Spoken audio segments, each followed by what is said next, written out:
ડભોઈના હીરા ભાગોળ વિસ્તાર પાસે ડ્રેનેજના ઉભરાતા ગંદા પાણીથી સ્થાનિકોમાં ઉગ્ર આક્રોશ ફાટી નીકળ્યો છે।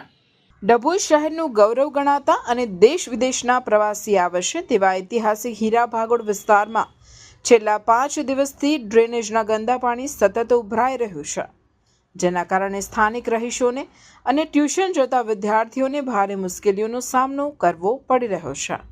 આ વિસ્તારમાં માં ગઢ ભવાની માતાજીનું ઐતિહાસિક મંદિર આવેલ છે, સાથોસાથ કબ્રસ્તાન અને દરગાહ જેવા ધાર્મિક સ્થળો આવેલા હોવા છતાં ડભોઈ નગરપાલિકા દ્વારા આ ગંભીર સમસ્યાનું કોઈ નિરાકરણ લાવવામાં આવ્યું નથી, જેના કારણે આ વિસ્તારના સ્થાનિકોમાં ઉગ્ર રોષ જોવા મળી રહ્યો છે।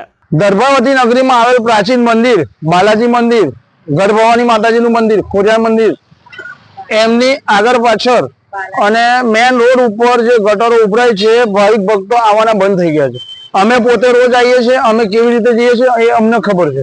એટલે નગરપાલિકાને એક અમારી રિક્વેસ્ટ છે કે આ કમ્પ્લેન તમે સોલ્વ કરી આપો। ઘણો બધો ટાઈમ થઈ ગયો, કમ્પ્લેનો આપેલી છે પણ સોલ્વ થતો નથી।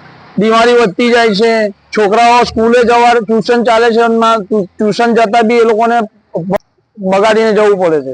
ટ્યુશન માંથી બી વોર્નિંગ આપી દીધી છે કે ભાઈ તમારે બૂટ ચંપલ કાઢીને આવવું। અમે